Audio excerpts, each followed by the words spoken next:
सुप्रिया सुळे आता 21,000 मतांनी आघाडीवर आहेत। ही पण एक स्टेबल आघाडीच्या दिशेने वाटचाल त्यांची चाललेली आहे बारामतीमधनं।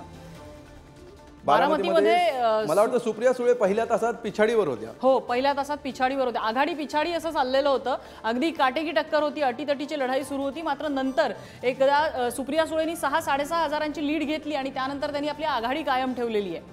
मला भंडाऱ्याबद्दल आश्चर्य वाटतंय, विद्यमान खासदार जे सुनील मेंढे आहेत, सुनील मेंढे पिछाडीवर चाललेले आहेत। पाडोळे जे या ठिकाणी आहेत महाविकास आघाडीचे, त्यांनी आपली आघाडी कायम ठेवलेली अगदी पहिल्यापासून, ज्यांचा एक्झिट पोल मध्ये बऱ्याच जणांनी पराभव होईल असं भाकीत वर्तवलेलं होतं। आणखी 2 महत्त्वाचे अपडेट्स आहेत उत्तर महाराष्ट्रातले, ते म्हणजे 5व्या फेरीच्या शेवटी सुभाष भामरे यांची आघाडी वाढताना दिसते आहे।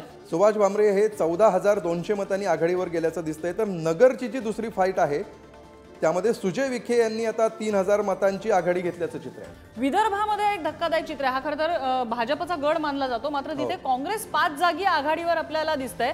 विदर्भामधली ही धक्का देणारी, खरं तर विदर्भ महायुतीच्या बाजूने झुकेल असं वाटत असताना तिथे आता महाविकास आघाडी बाजी मारेल की काय असं चित्र निर्माण झालं। आणि ज्यामध्ये गडचिरोलीची जागा आहे, नामदेव किरसान आघाडीवर आहेत, चंद्रपूरची जागा आहे ज्या ठिकाणी प्रतिभा धानोरकर आघाडीवरती आहेत, भंडाऱ्याची जागा आहे जिथे प्रशांत पाडोळे आघाडीवरती आहेत। या 3 मोठ्या जागा जे कदाचित धक्का देणारे निकाल हे महायुतीसाठी असू शकतात।